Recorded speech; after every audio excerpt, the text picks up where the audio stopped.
Welcome, ladies and gentlemen, to the Daily High with your host Matt McGregor and Tone Vase. Good morning, mate. How are you? Morning, morning. I am good, but the price is holding, right? Again, just like yesterday, I am not sure how I feel about the price. I won it at $1 million a coin, but I don't mind 60. Yeah, I am less satisfied with the 60 today than yesterday, and we'll go through it. We're going to be real quick today. This is going to be a real bullet show because you've got the fantastic show with Mark Woods coming up later tonight. Yeah, I got Mark Wood. Let's see how early we can do it. I'm gonna message him right now when you start. Go for it. All right. Let's crack on through this because it hasn't changed all that much structurally. But as I said, I like it a lot less today. I really wanted this week to be a flash crash. The time, you always talk about time, and time for me is a big thing as well. As it stands right now, I wanted this to really recover off the 7 simple moving average on the weekly, off the 30 and 50 simple moving averages on the daily time frame right here. And this is what I've been speaking about all week here on the 4 hour time frame on, just to get inside the 200 simple moving average. And all those things happened, but they happened here, and now they're happening again. I don't like this, man. It's just like the way that we've been getting these little kick ups and then little rallies and getting on the 7 simple and coming back down. This is now a triple bottom for me. One, two, three. I don't like this at all. I can see absolutely further downside, and trying to take a punt on a long from this position is real speculative. I know you could look at like the greed and fear index, and you could say, wow, I'm going to do the opposite to what my brain is telling me, and it looks like a short right here. I'm going to go long. Sometimes that works, and you might be right, but I really need to see us start to clear some of this zone here. But then even then, we're like looking at these moving averages coming down to squash the move again.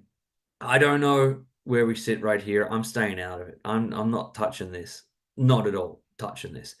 Um, I was going to say, yeah, the trade I was in yesterday, I think we did the show around here. I was in a trade that was currently in profit. And throughout the night when I was asleep, the trade obviously went way lower than my entry. And then when I woke up in the morning, it had bounced back up. And on this, when it came back down again, I think I was in about 61, 200, somewhere like that. I closed that trade out, and I'm glad I did because it's just faded away. I don't know. I don't know. I've got nothing here, Tone, that's giving me any positive. Um, Maybe we're getting some divergence on the 4 hour time frame. Yeah, definitely getting divergence, but it's just, as I said, it's just a bit speculative to try and jump into a long at this point. The daily time frame here, like if we start to close below these moving averages here, I definitely want to see us put in a higher low and keep that structure that I've been talking about all week with the low, the higher low, and a real confirmed higher low. But it's just risky to try and catch this falling knife here. I'm now back to the point where I'm looking for like a daily green diamond, like back here. If we can come in and put in a higher low, but somewhere lower, maybe 55, really scares some people and get like a really nice green diamond. I might take a punt at that point because I'll have a really well-defined stop loss. But no, like just from an overview, I'm not bullish on the chart right here. Tona, well, let's have a look at the monthly for a second. I've gone through all the other. I mean, look at that. That doesn't look. It's not that exciting. Uh, yeah. Look, I don't. The weekly it bothers me too. But we're still in the zone. We're still in the zone. We're still at the top of this range, or at the bottom of the top of this range here. There's every chance that we can recover this at any time. But as it stands right now, I'm not looking at putting a long on. So, Tone, as I come back to you. Before you go, please like and subscribe. Please share it with your friends. Use the affiliate links in the description below. Join the Discord group. It's fantastic. It's right there. It's growing every single day. Use the free bot that we've got. We've got massive new bots coming in the future. Get in now while you can be one of the OGs. Tone, what are you seeing, mate? Anything more? Not really. Let me jump on my screen share. And someone made an interesting comment, and I went back and looked it up. And because of what's happening in the Middle East right now, where Israel and Iran might be officially going to war with each other, I do need to do a politics stream. Everyone's asking me for one. That will be on my channel. So if we go back to October 7th, that's when, all that shit went down in Israel that started this mess. You can see how Bitcoin crashed all the way down, and eventually it started to rise only on October 15th. And then once it did, it started to rise a lot. Now, this is very, very different. I don't think it went up because of what happened on October 7th. But again, the initial reaction of the market after October 7th was to the downside. Let me see what percentage it fell from October 7th. Right here, this is October 7th. There. And Bitcoin fell 5%. So we fell 5% on the price of Bitcoin. And then Israel, I believe, went into Gaza for revenge on October 9th. So that happened here.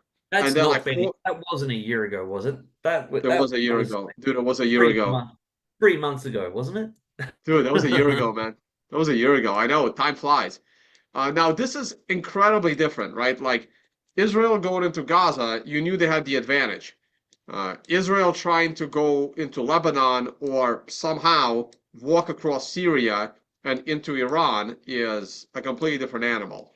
Mhm. But we saw the drop of 5%. And let's see what the drop here is. I don't know if these two should be compared.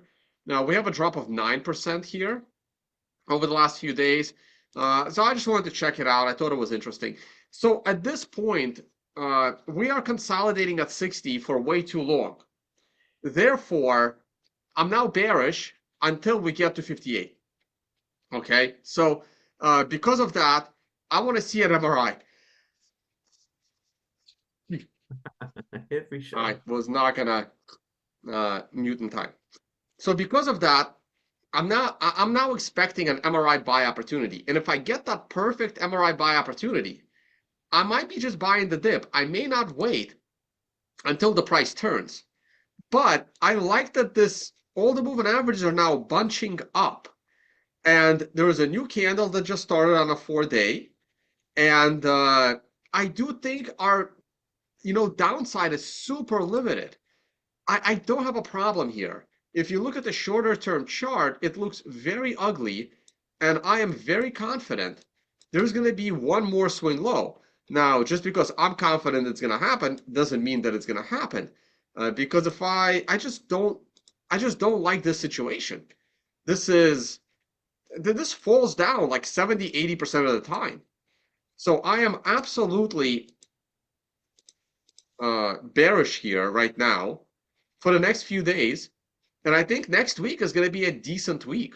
If we look at what's going on in the ETFs, the ETFs sold a bunch yesterday and the day before. Now, a lot of data is not in yet. I may update this, like at the end of the week or something on my spreadsheet, but I still think October is going to be a good month. I have not seen anything to deter me from that. The weekly chart is where the bottom should be. I would like to see the weekly close above 60, but at the same time, I want to see 58 with an MRI buy. We'll see. As long as, in order to print a really nice MRI, I don't want to see a crashed 5 candle. I don't want to see tomorrow as the crash. I want to see tomorrow in consolidation and then drop a little bit, and then we're fine. And then we can rally the rest of the week to the upside. So for now, I, I'm not too concerned. I think the worst is behind us. I mean, so what if we go to 58? I don't even see a big capitulation coming. Uh, I don't know. That's all I have to say. I don't really have much to say. Let's see what Mark has to say. I got a show with him coming up. Yeah, I can't wait to see what Mark has to say tonight, mate. For more of a macro view. I wonder if his thoughts have changed since last week. Yeah, we'll find out. It's 10 a.m. right now. Let's go look at the 10 a.m. reversal. Gold is still, moving up. Oil should probably be moving up on all the tensions in the Middle East. That makes total sense. Someone asked about the defense sector and if that's a good investment. Yes. And I'm gonna say be cautious with investing in the defense or offense sector. because the easy money has already been made. I mean, these things have been, in war stage for 2 years now. And if you look at a stock like Lockheed Martin, which we did the other day, what was it? Lockheed. I don't know how to spell that. You remember how L to O spell that? L O C K. No. I can look it up. Jesus Christ. Yeah, look that. I can't spell. I can spell. I just don't know what the ticker is. It's a No, spell the company. They'll come up with the company. LOCKHEED. There it is. LMT. Oh, yeah, I thought it was LMT. If you look at LMT stock on a weekly scale or on a monthly scale, you see that it's coming up on a monthly MRI top. Like the easy money has been made. This thing has been nonstop up since, I mean, this thing could be in a hyperwave. Yeah. It's just nonstop up. And I think I mean, it can still have a blow off top. It can still go to 700, but I wouldn't be buying it here. Like the time to buy was on the MRI buy here in October, right? This is when, ironically, well, not ironically, but it makes sense, from October 7th, probably of last year. Let me see, that's 2020. Here it is, right? Here is the week of October 17. And here's the week of October 10. Here's the week of October 3rd, right? So right here, the week of October 17, on a weekly scale, there's no MRI here. It was close, but there was an MRI right here in July. End of July, there's an MRI buy. This would have been a tricky situation to hold through. But on a monthly scale,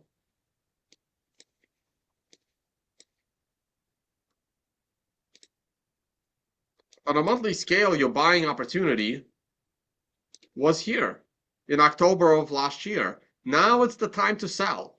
So, or time to sell next month. I mean, you have 2 months with the MRI coming in. So I would be a little cautious. Uh, that's a trade should have been made earlier. Hmm. So back to the S&P and look at the 5-minute chart. Let's see. Oh, I like this. Well, damn, I think we missed the 10 a.m. reversal already, didn't we? All right. Yeah. We open to the downside. We go straight down and we reverse at 9:53. That's close enough to 10 a.m. And now that we're at 10:06, it's a little late. So sorry guys, should have been the first chart I looked at when we started. But the 10 a.m. reversal has come and gone. On a 5-minute scale, I would be buying this candle here if I was trading because it goes down the whole way through.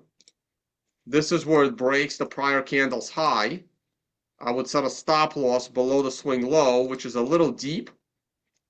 And then within 5 minutes, I'm setting a break-even stop. And now my stop loss is probably right below these moving averages. And it looks like it's going to be a good day. So Hmm. Bitcoin should do well. Yeah, Bitcoin's Yeah, really. Bitcoin's already recovering here. Yeah. Yeah, so Bitcoin probably also reversed at 10 a.m. A little earlier. Yeah, Bitcoin's doing well because the stock market's doing well. Hmm. And I think the stock market will go higher. Yeah, like I wouldn't be rushing. After this candle ends in 2.5 minutes, it depends how big this candle is. If this candle breaks the MRI resistance line, I would set the stop loss right below that candle. And I just keep raising the stop loss. All right, any Yeah. questions? No, I'm just looking at Bitcoin now as well. I mean, it has had a fantastic 15-minute candle here, but like if you bring up on the 15-minute time frames here, it's still putting in like that. It's that the structure hasn't changed at all. So like I need to see as clear as 61 and start to move up to 62 to feel So real when calm. does When does Bang Box activate again? When it goes above this wave? That's the 200 period, right?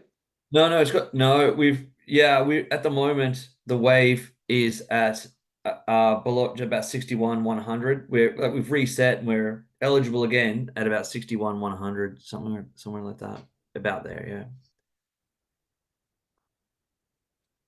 Yeah, I mean, I'd love to get a trade in. I'd love it to kick off. I'm not betting on the downside. I'm just in no trade right now, considering my options. Right. Awesome. Maybe I'll be in a trade tonight. Would love that. All right, I'm gonna come off screen share here. Not much else. Yeah, I'm still very confused why the market is expecting a major rate cut on November 7th. That's still weird to me. I'm sure it'll make more sense the closer we get. Did you watch the JD Vance and your boy debate? Uh, Jamie Wentz and who? What's the vice president, Kamala Harris's vice Oh, president? Waltz. Yeah. No, I saw the debate. I watched it yesterday. I was gonna do a video about it, but it wasn't that interesting to do a video about. Like, I don't know what I would say. That's I did watch it Vance, though. I'm Vance did debating well. what my political video is going to be about, my today or tomorrow. Russia, Ukraine, Israel, Gaza, or the vice presidential debate. And I think the vice presidential debate was just too boring to discuss. You've got to do Israel, Gaza. You've got to do Israel, and that's where it's at, right? All right. All right, guys. That's it for me. Shout out to Ocean. I'm wearing their shirt this morning for finding a block. Starting off as a good month. Let's see how many blocks they can find. Awesome. And all right, time to head off. Thanks, guys. Please watch Mark Wood's show with Tone later on tonight, maybe in an hour or so. That's where you'll see some fantastic macro analysis. Thank you for joining us again, and we'll see you the same time tomorrow. I hope Bitcoin can rally, but still a bit scary at the moment, so we'll see. Thanks, guys. Have a great day. Guys.